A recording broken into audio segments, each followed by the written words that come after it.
While on a night out drinking and partying with friends on a Friday night leading into spring break, 27-year-old medical student Brian Shaffer seemingly vanishes into thin air while inside of a bar just outside of Ohio State University. Despite surveillance camera footage recording him entering the bar, it never records him leave.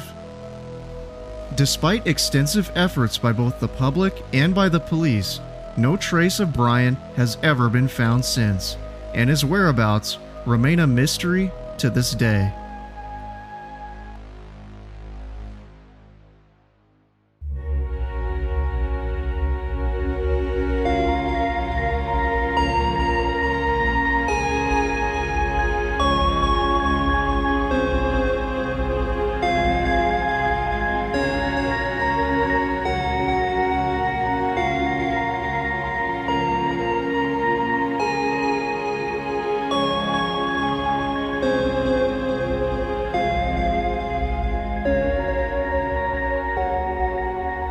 Welcome back to episode 8 of Super Mystery Bros, the official podcast of Extreme Lawn Mowing. My name is Nate, and with me again is my second string co-host Kyle.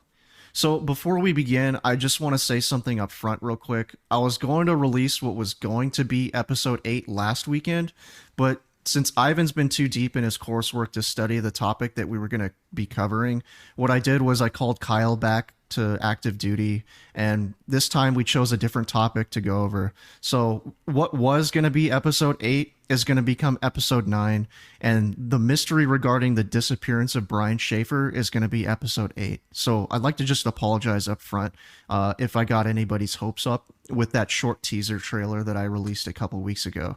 That one's still coming, but it's going to be the next episode instead. Kyle, do you have anything that you'd like to say before we get into this? Not really. Just thanks for having me back, man. Love doing this. This is fun. Thanks for coming back. What can people do to assist us in our mysterious journey into the unknown, man? Well, listeners can always leave us a rating on Apple Podcasts, rate the show on Spotify, or leave a rating and review on whatever app they use. And how can they get in contact with us? Listeners can drop us a line at supermysterybrospodcast@gmail.com, and there is also an anchor.fm link in the episode description. All right, man, are you ready to rumble? Ready to rumble. Brian Randall Shaffer, the eldest child of Randy and Renee Shaffer, was born on February 25th, 1979, in Pickerington, Ohio, where he subsequently grew up with his parents and younger brother Derek in a suburban environment. Some people seem to just have it all, and Brian was one of these people. He was highly intelligent and successful in school, was quite handsome, popular, and excelled in sports, becoming the captain of his high school tennis team. Upon graduating from Pickerington High School in 1997, he was admitted to Ohio State University for his undergraduate studies. During this time, he worked at a JCPenney department store, where his coworkers described him as an honest and hard worker. He worked there for about 5 years before resigning in 2002 in order to have more time for his final year of studies. After 6 years of college, he finally completed his undergraduate degree in microbiology, and shortly afterward began working for the Ohio State University Hospital as a radiology tech assistant. This new job of his, along with the fact that his mother, whom he had had a very close relationship with, was a registered nurse, and this led him down a different path in life, one in which caused him to pursue a career as a doctor. In 2004, he enrolled at the Ohio State University College of Medicine and was a hardworking and dedicated student who maintained high test scores and grades. By early 2006, Brian was in a romantic relationship with a girl from his medical school named Alexis Wagner. The two had attended the same medical class for 2 years, but they hadn't really talked or gotten to know each other. Quote, "I thought he was cute, and one of my friends told him at a concert, and then he called and asked me if I wanted to go out for dinner and study, and that's how it started," end quote, Alexis had said. The two quickly became inseparable and spent a great deal of time with each other and found comfort knowing that the other understood the challenges they each faced while attending medical school. During his second year of medical school, tragedy struck. Renee, Brian's mom, was diagnosed with an unpronounceable medical disease, or MDS, which is an aggressive form of cancer. And on March 6 of 2006, Renee finally lost her battle with cancer and passed away. Brian, who was grief-stricken by the loss of his mother, wrote the following on his MySpace page. Quote, "My mom was the greatest and most wonderful person in the world," end quote. The remaining 3 family members, Brian, his younger brother Derek, and their father Randy, were brought closer together by this, often visiting each other whenever they could and meeting up for dinner at times. It was said that Brian was deeply devastated by the death of his mother, but was able to hide his grief from those who knew him. On top of his studies, those who were close to Brian were concerned that he wouldn't be able to cope with the loss. However, despite falling into an alleged deep depression, he was able to continue forward with his postgraduate studies and support his family through those trying times. As his mother was no longer around, Brian used the opportunity to become closer to his father Randy, and the two's relationship quickly grew even closer than it was before. Brian had been stricken with grief since his mother had died, and according to his girlfriend Alexis, it drove him into a dark place, where he wondered whether he was good enough for her. He had been open and honest with her about his struggle, and that he was having a hard time dealing with the loss. He had attempted to break up with her, citing that she would be better off dating somebody else, but she refused, believing that his depression was the cause for his newly formed pessimism about their relationship. Instead of taking the easy way out, she stuck by him and supported him through his grief. Eventually, Brian began to come back around, and the relationship began to slowly return back to normal. Prior to Renee's death, Renee had decided to purchase a pair of plane tickets for the couple to fly out to Miami for spring break, and those close to Brian were speculating that he was going to propose to Alexis on this trip. The two were scheduled to depart on Monday, April 3rd, 2006, just after they had finished their exams. So let's talk about Brian's disappearance. By Friday, March 31st, 2006, Brian was looking forward to being able to finally cut loose and relax after all the long days of studying, lack of sleep, and high stress levels he was experiencing, not to mention the grief he felt over the recent loss of his mother. After his last class on this day, Brian made plans to meet with his father for an early dinner at an Outback Steakhouse, and then go out to celebrate with his friends afterward. Randy, Brian's father, was still devastated by the loss of his wife and was relying on Brian to be there for him and cheer him up. According to Randy, the experience they had that night was positive, with Brian being his usual cheery self, and their conversation at the restaurant was nothing out of the ordinary. However, Randy noticed that Brian had dark circles under his eyes, and that Brian was less upbeat than he usually was. Quote, "He seemed to be in pretty good spirits as far as that, and he gave me more comfort that night than I might have given him. I got the same thing that my wife and I had gotten for a long time there, and it kind of saddened my heart. I started to shed a few tears, and he said, 'It's all right, Dad. I'll be with you as much as I can,'" end quote. According to Randy, Brian had said that he would be up that night celebrating with his friends, and he would call him the next day. Brian also made plans to meet back up with Alexis on the 2nd, as she decided to visit her parents in Toledo, Ohio, before making their trip to Miami. Earlier in the day, Brian had made plans to meet up with his good friend and former roommate, William Clint Florence. So his real first name is William, but he goes by Clint. So he made plans with his buddy Clint Florence after he had dinner with his father. His girlfriend Alexis was off in Toledo visiting her parents, and so Brian had the whole night off to go out and tear it up. The two planned to meet up at the Ugly Tuna Saloona, a bar located at 1456 North High Street in Columbus, Ohio. This bar was a very popular hangout spot for the students of Ohio State University, and was located just 6 blocks away from where Brian lived, which was on King Street. The bar was located on the 2nd floor of South Campus Gateway, and it was only accessible by escalator. The Ugly Tuna Saloona was already popular enough among students on an average day, but on this day in particular, it was jam-packed full of students who were ready to throw it all away and let loose, as their exams had just finished and spring break had finally begun. All right, man, so let's just discuss this area. How would you describe this area that this bar is in? So, this area was set up essentially for the college campus. It's not on the campus, but it is just a couple blocks off of the main campus, right? So it's basically just a hangout and shopping area, restaurant area for the students, the college kids, the faculty. The construction on this place was actually completed just about a year before Brian's disappearance. So it's brand new, up to date. It's very nice. The whole place is packed. Big popular spot. Are you sure? Are you sure that it was only built in 2005? According to the research I was doing, yes, construction was officially complete on the entire project in 2005.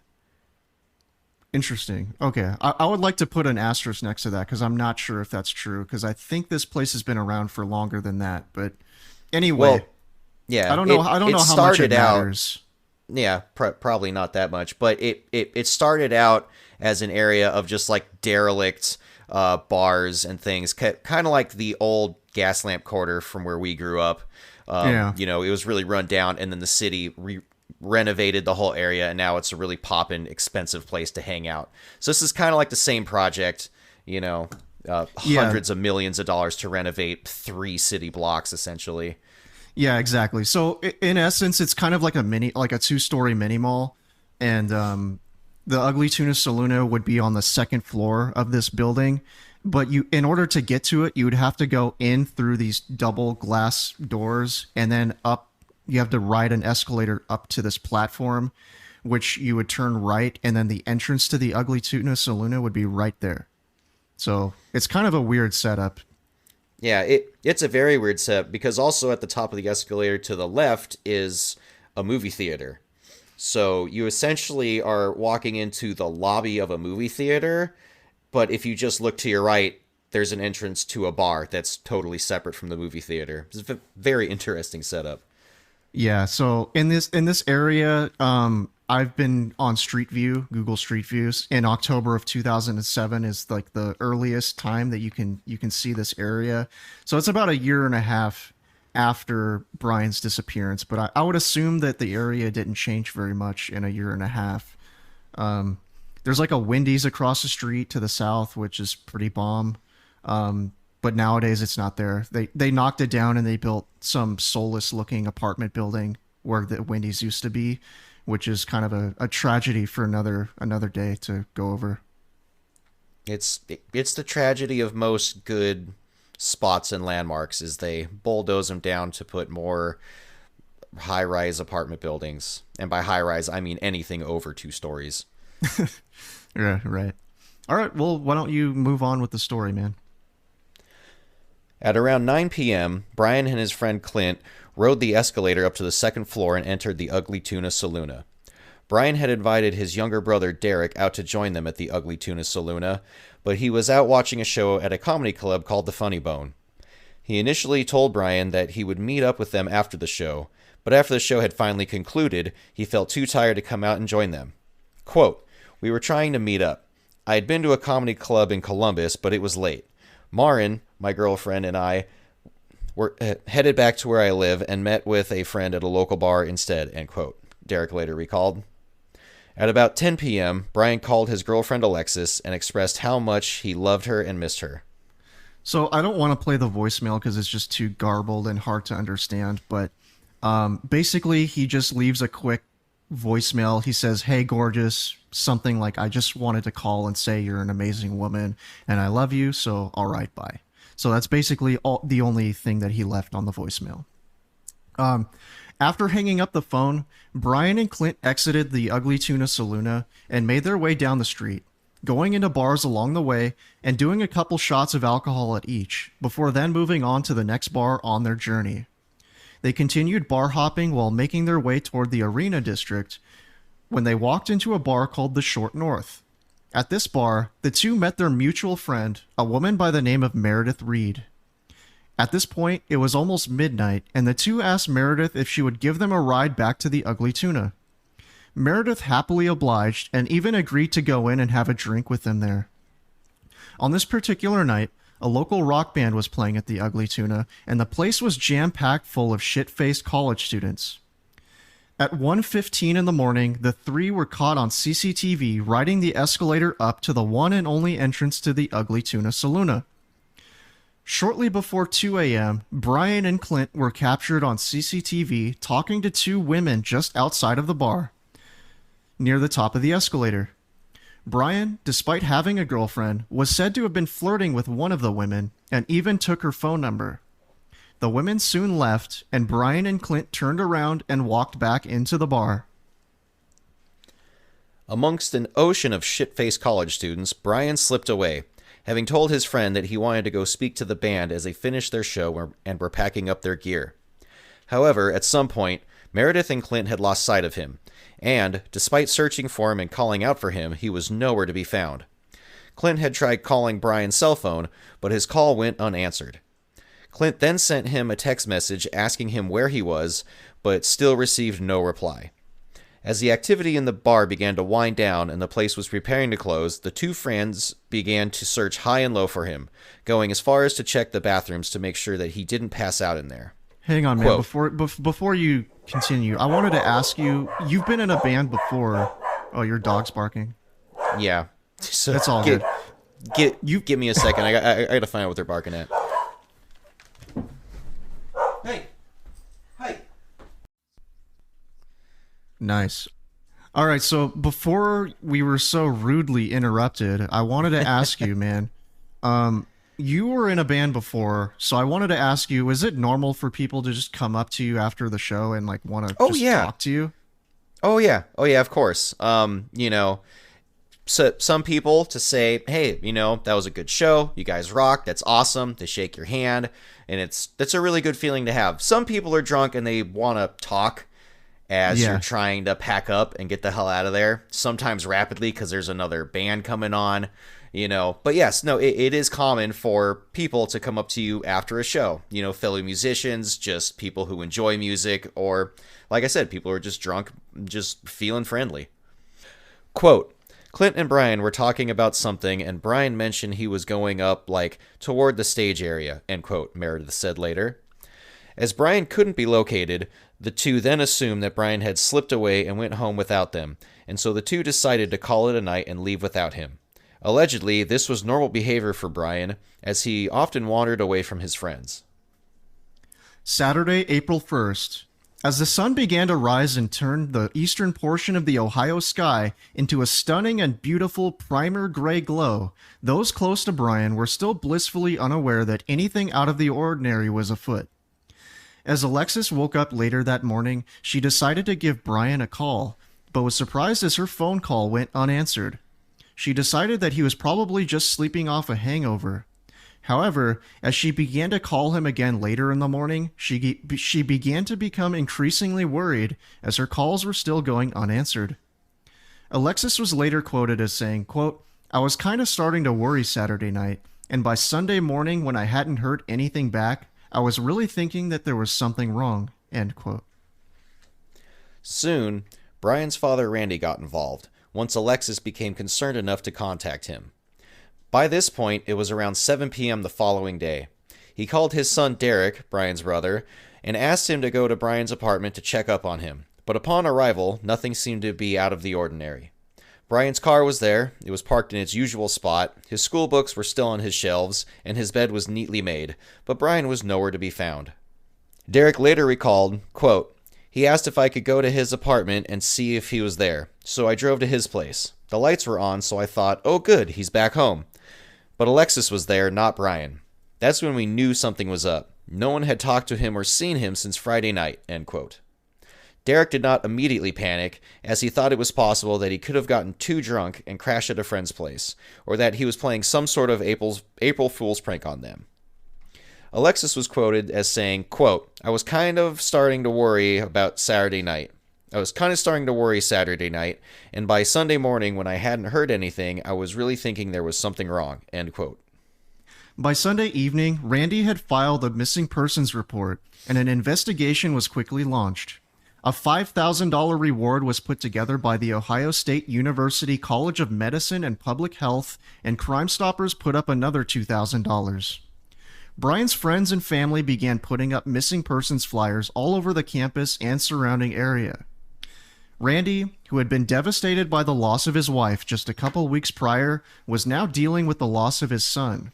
He arranged search dogs to try to track Brian's scent, but they were unable to follow it for very long.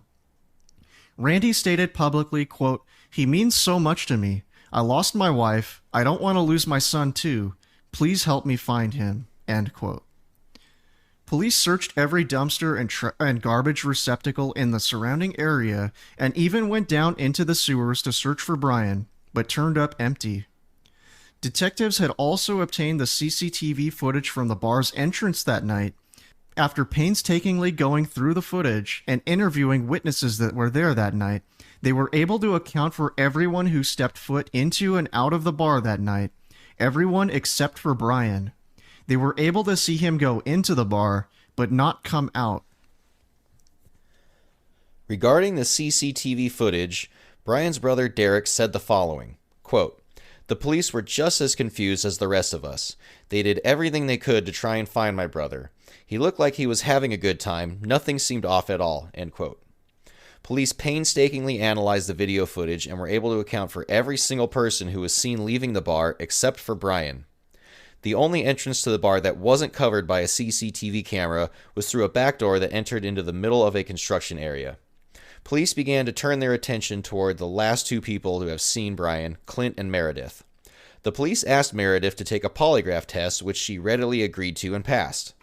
The police also found out that Brian and Clint had a verbal altercation at the bar, and upon being questioned by the police, they also asked him to take a polygraph. Clint instead hired an attorney who advised him not to take the polygraph. His attorney said the following, quote, "The only burning issue with authorities remains Clint's refusal to be polygraphed. That decision was based on my recommendation and advice to Clint, not because he has been misleading or has something to hide, but that he has simply nothing new to tell, and was totally upfront and honest with them from the beginning. As far as Clint is concerned, this matter is closed." End quote. Brian's brother Derek said, quote, "I didn't know Clint very well, but I always thought something was off with him. The way he talked about my brother after he went missing, kind of in a negative way. I wouldn't expect that from someone whose friend vanished. If Clint knew something, I hope he would have shared it. I deserve to know." End quote. Yeah, I don't know what Derek means by kind of in a negative way. Like, I would want to know more specifics on what he actually said. And I'd also want to know what this verbal altercation was about, but I couldn't find any details on either of those issues. Yeah, that's... Yeah, it seems like interesting information to have. It seems pretty important too, but anyway, Yeah. let's move on. Unfortunately, mobile phone technology back in 2006 was far less sophisticated than it is today, as he could not be traced with GPS. The last ping on his phone was traced back to the moment when Clint sent him a text message at 2:10 a.m. asking where he was. As Monday, April 3rd rolled around, his girlfriend Alexis waited for him at the airport in hopes that he would turn up and catch their flight. However, he never showed up, sending her into despair, and the trip was canceled. Police cadaver-sniffing dogs searched high and low for Brian all throughout the area, and even a police dive team came in to search the nearby Olentangy River without success. According to the police, no stones were left unturned in the search for Brian. However, they could not recover a single piece of evidence that suggested what could have happened to him that night. His wallet, cell phone, and keys were never recovered, and his bank account and cell phone activity stopped. Numerous tips poured into the local police department, claiming that Brian was in multiple states, Jamaica, and even as far away as Sweden. Needless to say, none of those tips have ever panned out. Brian's father, Randy, who was desperate for answers, even visited a psychic who told him that Brian's body was in water. Alexis, who was heartbroken since Brian's disappearance, developed a habit of trying to call his phone every night. Every time she did, it would go straight to voicemail. However, on one night in September of 2006, about 6 months after his disappearance, the phone did not go straight to voicemail. It rang a few times before going to voicemail. Alexis's heart sank and her hope was revived. As police investigated this lead with Brian's cell phone carrier, the now defunct Singular Wireless, the technician explained that this was probably caused by a computer glitch. As the cell phone tower would send out a signal looking for the phone, it would cause a delay, which would have caused it to ring on Alexis's end, but did not necessarily mean that Brian's phone was on and receiving a signal at the time. It's still unknown if it was a glitch or if his phone really did ring, but the so-called ping from Brian's phone was detected in Hilliard, which is 14 miles northwest of Columbus. Brian's father, Randy, never lost hope his son might return alive someday. He started a website called FindBrianShaffer.com, which was up and running until just recently. Tips would come into the police via email. A man by the name of Jesus made one of the wildest claims of all. Jesus or Jesus? I can't tell. It's but anyway, Jesus. Well, anyway, I'm not going to read this because it's so fucked up and it's just stupid. It turned out to be a hoax anyway. And it's just not worth talking about. On September 14th, 2008, tragedy struck the Shaffer family once more. A storm blew through the area, causing high winds. While Brian's dad, Randy, was out in his yard, a strong gust of wind blew a branch off of a tree and killed him. He wasn't discovered until the following day by his neighbor. In his online obituary, someone posted a highly suspicious comment. Quote, "Dad, I love you. Love, Brian. U.S. Virgin Islands." End quote. Investigators, however, were immediately able to track down the IP address of the computer that posted this comment and discovered that it was posted from a computer in a Franklin County library. It was concluded to have been a cruel hoax. In 2021, police released an age-progressed photo of Brian of what he might look like at age 42. Other than that, no further news has broken in the time since. But Brian remains missing to this day with no leads. Let me ask you right here, Nate. It says that this IP address was traced to a computer in Franklin County. It does not say where Franklin County is. Do you by any chance happen to know if that's anywhere near Columbus, Ohio? I would have to Google it real quick. Yeah, it's definitely not the U.S. Virgin Islands, which I think is the main takeaway. I was just curious about how close it was. Let me just Google this real quick because it's gonna fuck with me. Yeah.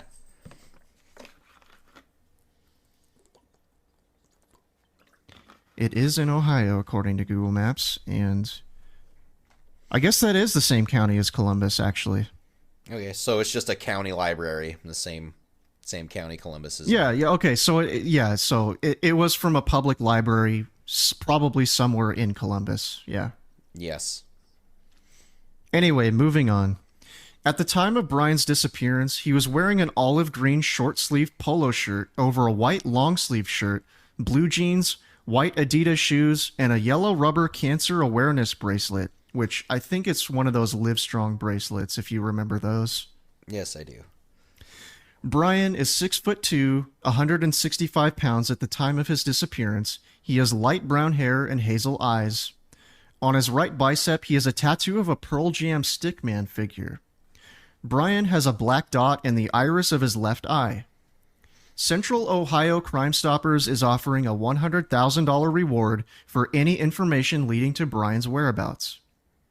If you have any information regarding Brian's disappearance, you're encouraged to contact Columbus Division of Police at area code 614-645-2358. So that brings us to the end of our story. So before we actually start recklessly theorizing at the end of our show, why don't you give us a list of some common theories that surround his disappearance? Sure thing. One theory that circulates around is that Brian got wasted, stumbled out of one exit without CCTV coverage, and fell into the construction site and was never found either by construction workers or by police dogs. Another variation of this theory is that he fell to his death in the construction site and was covered up by the construction workers as to not be on the hook legally for his death. Another theory that circulates is that Brian simply never left the Ugly Tuna Saloona. He somehow got trapped inside of a wall where he remains to this day. Other theories are he was either incapacitated or somehow smuggled out of the bar amongst the rock band's equipment. Upon exiting the bar, was attacked and or kidnapped by unknown offenders. He somehow changed his clothes or appearance while in the bar and left without being noticed by detectives. Clint murdered him somewhere after they both left the bar. He fell into the Olentangy River and drowned. he committed suicide somewhere, or he ran off to start a new life.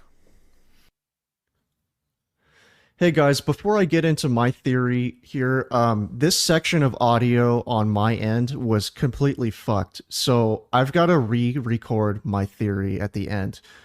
So Kyle is not here. He already went to bed. So I want to re-record this by myself, and then I will add in Kyle's section at the end, which was fine. His audio was fine.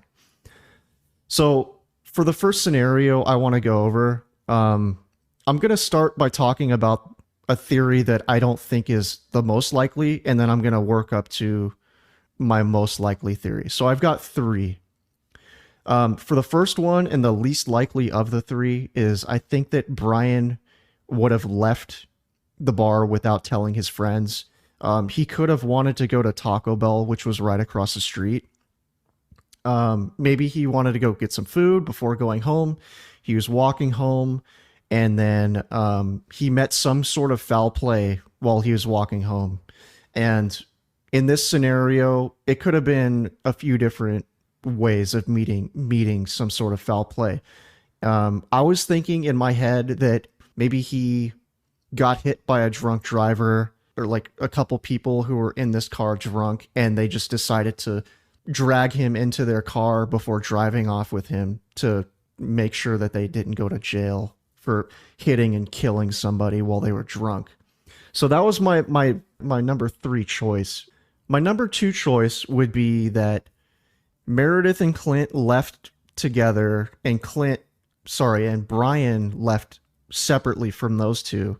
And then at some point, maybe Clint and Brian met up outside of camera shot, and they met up together, and then maybe there was some sort of conflict between the two that happened, and something bad happened to Brian. So that would be my number two choice. And then my number one scenario that I came up with was that is that he met somebody at the bar, and in my opinion, it would have been somebody who either works there or had some sort of business being there, like a band member, and he just started shooting the shit with somebody, maybe probably in the band, in my opinion. And then as they hit it off together, that person invited Brian to go back to their place or wherever they were going next, and that Brian would have left with this band, because he clearly left out of the back freight elevator instead of the front entrance. And I don't think that he would have done that had he not been tagging along with somebody who had business going through that restricted access point. Because it's hard for me to speculate on what could have happened. Like, I want to know if Brian would be the type of person who would use any type of recreational drugs, or aside from just alcohol, or if drinking was his only vice. That's fine, but I want to know that information. So I was thinking that maybe he went to these people's house, and maybe he could have overdosed on something that he shouldn't have been doing, or he could have been straight up murdered, I guess. But I think that the most likely scenario is that he left with the band, and some sort of accident happened, and this accident was covered up. There's just no way that he could have been stuck behind a wall like some people suggest online, because the whole place would have stunk to high heaven if there was a dead body inside of a wall. Yeah, I don't think he would have committed suicide either, just because his mom died. I just don't think that's a good enough reason. I mean, I went through the death of a parent myself, and it's sort of a normal part of life, and I just don't think it's something that he would have killed himself over, despite being devastated, of course. But I don't think it's a good enough reason. And I don't think that he would have ran off to start a new life for himself without telling anyone, because I don't think that he would have wanted to torture his family and friends that way either. So yeah, so now that I'm thinking about it, I really think that that's the most likely scenario, is that he hit it off with the band, And I say that because he was huge into music and he played guitar. He had a Pearl Jam tattoo on his arm. And he told Clint and Meredith that he wanted to go talk to the band. And then on top of that, he somehow left the bar, but he didn't leave through the normal exit, which makes me think that he tagged along with the band. And because the band would have had permission to use this back freight elevator. And I don't think he would have just stumbled back there even if he was drunk to use it by himself without permission. So that was basically my thoughts, and I'm going to kick it back over to Kyle for his thoughts now. Well, it's funny you bring all that up because your top theory is my top theory. So I'll give you my top one, and I'll go in the reverse order, and then give you my least likely one at the end. But yes, looking at how the place is laid out and that the main entrance is just an escalator, right? You realize this is a second story bar and things like band gear and kegs need to be delivered, and that's not going to go up an escalator. So these people, yes, they definitely have some sort of freight elevator in the back that goes from, the roll-up doors out behind the building in the alley up to the top. And if there's no security camera on that, yes, that is the one way you can get in and out. Now, I don't know why there wouldn't be a security camera from, what is essentially like an employees only entrance. But yeah, after the band finishes playing, he wants to go talk to them. He's having a rough time with his mom passing. Maybe he got in an argument with his buddy, and the band he kicks it off with someone in the band, and they're like, "Hey, why don't you come out to the van and we'll hang out? Maybe we'll do some drugs," right? And if Brian's not the kind of guy to do anything outside of alcohol, you also have to realize he's a college student. This is the first day of spring break. He's got a lot going on in his life. He's just trying to let go. Now he's drunk, which is the perfect recipe for making really bad decisions. And they're like, "Hey, would you like whatever it might be? Coke, acid, heroin, who knows," right? Musicians are weird people that are into weird things. And he definitely could have overdosed, and the band might have disposed of his body somewhere, especially, it said that they were a local band, but who knows if they were local just to Columbus or local to Ohio and just driving around on tour where they're doing a different bar every night. They could just hit the road and just swing by a river or the woods or something, dump a body and be like, who? Brian who? I don't know any Brian, you know? Yeah, that's kind of what I was thinking too. I was racking my brain trying to figure out what the most likely scenario was, and I think that he had to have left with somebody who had access to that back freight elevator, and in my mind, the most likely people to let him go back there would be the band. Yes. Yeah, because you're not just gonna you're not just gonna blindly stumble back there without somebody stopping you, especially as like the night's winding down, right? Because even though there's less patrons there, you have more employees getting ready to close down the bar, so more people are in the back putting things away, getting things cleaned up, you know. So yeah, that definitely makes sense. And to your other two theories and a lot of these other theories out there, it's all shot to shit by there being no evidence whatsoever of him leaving. Something I read up on too was that the whole time that the bar was open, there were two security guards in between the entrance to the bar and the escalators, right? And so for theories of foul play at the bar, the security guards never saw anything. They never had to break up any fights, you know. Yeah, so your top theory, my top theory, just about the same. A couple far-fetched ones I had was, maybe that there was this talk of there being a construction site out the back door, and perhaps he could have stumbled out the back door without anyone knowing, maybe blacked out drunk looking for the bathroom, walked out the wrong door, fell off some scaffold or something, landed in a hole that was later covered up by concrete. You see it in movies and TV sometimes, so he could just be encased in, the building next door. Yeah, I think that that's highly unlikely because I think that this building was being remodeled. I don't think that it was a like a brand new construction, so I don't think that there Yeah. would have been anywhere for him to fall into and where he would just be encased in concrete, Yeah. like Han Solo style. Yeah. So, yeah, like I said, that's one of my far-fetched ones, but there are there's plenty of things that can kill you if you stumble onto a job site, especially if you're drunk. It's dark, there's there could be rebar, who knows, but the likelihood of not finding his body at the construction site, that's what's really unlikely. Um, Well, just to play devil's advocate real quick, I could see him, he's drunk, he's stumbling into a dark area, he trips, he falls over on top of some rebar and impales yeah. himself on some rebar. And then whenever the construction workers come back whenever they come back to the job site, they say, "Oh shit, somebody tripped over this unsafe equipment and killed Yeah. themselves." Well, And we've got to get rid of him before anyone finds out, or else we're going to get sued and yeah. the company's going to go under. Do you know what I Not mean? really. I'm a career construction worker, right? And I'm not the one running my company. I don't own my company.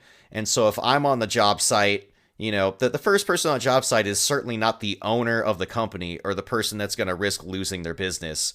If a construction worker finds a body, they would rather call the cops and let them know than potentially going to prison for disposing of some random body you don't recognize, just so you can keep the job site going. Yeah, I agree, which is another reason why I said I think it's unlikely. Yeah. My last unlikely theory. So the following day is April Fool's Day, right? So maybe he has this drunken idea to play an April Fool's Day joke that somehow goes wrong. That he's like, I'm just gonna not go home tonight. I'm gonna go hide out here or somewhere and make everyone worry. And then he passes out drunk and maybe doesn't survive wherever he decides to spend the night, or just winds up passing out in some dumpster, even though they said they checked all the dumpsters. I don't know. But that's my other one, was he was going to play a drunken April Fool's Day joke because, well, at this point it is officially April Fool's Day, 2 a.m. April 1st, you know, so. Well, I'm glad that's your least likely option because this Yeah. guy's on his way to become a doctor and you're telling me that he's gonna sleep in a dumpster? Like, come on, man. Well, people do dumb things when they're shit-faced drunk. Yeah, that's true too, Yeah. but Yeah. he's a pretty smart guy. I don't think Yeah. he would just fucking pass out in a dumpster. Yeah. Yeah. So, I think that he met the band and then something yes. horrible happened after he left Yeah. with the band. I'm Yeah. not Yeah. saying that they straight up murdered him or something like that. I just think that maybe an accident happened and this accident was covered up because it involved some kind of illicit activity. Yeah. I'm surprised there's no information out there about the band being questioned. If there was, There is another thing I wanted to bring up. Apparently, I can't remember the source or where I heard this, but the band was questioned as to whether or not they remembered ever talking to Brian, and they said they hadn't. Like after a show, would you remember everyone that you talked to after a show? no, no. But, also I like to drink when I play, and then I especially like to get wasted after I'm done playing as a reward for either a good night or just to forget that you had a shitty night on stage. Either way, that's just always been one of my things. You drink kind of a little bit before you play, a little bit as you play to keep loose, keep your confidence up, and then once it's done, no matter how it went, it's time to get hammered. Yeah, so I don't know what to make of that. If they say that they don't remember him, I don't really know what to Yeah. make of it. Well, also, if he did go hang out with the band and OD on the band's drugs and the band disposed of the body instead of calling the cops, of course they would say, Brian who? We never met this Brian. I don't know who you're talking about. The band didn't take a polygraph now, did they? I don't think so. No. Well, do you have any further thoughts you want to add to this discussion, man? Um, Not really, man. I think we've touched on it. I'm kind of glad we both have the same theory, which is in our theory I haven't really seen out there a whole lot, which was hooking up with the band afterwards, and just exiting out that freight elevator because, of course, the band's using it to get the drums and the amps and everything out, and they just go down to whatever van or vehicle that they keep their gear in, and he just decided to party with the van and partied in a way he couldn't handle, and that might have been the end of him. All right, man. Do you have any apologies, shout outs, or clarifications to make? I would like to apologize if the interruption earlier has negatively affected our recording in any way when my neighbor came over to talk about rectal bleeding and enemas. Yeah, I'd like to just apologize to our listeners for not being around and not having any new episodes up for over a month. I've just been really busy, and then Ivan's been really busy with his coursework. But I'm going to try to get my shit together so I can start releasing episodes on a more regular basis. So I'd like to just apologize for that. Alright, man. Well, I think it's time to get out of here. Like sands through the hourglass, so too are the minutes of our podcast. But don't fret, dear listener. We'll be back again to breathe new life into an old mystery next time. Remember, folks, the truth is out there somewhere in the ether, and through our powers combined, we'll solve that sumbitch once and for all. This is Super Mystery Bros.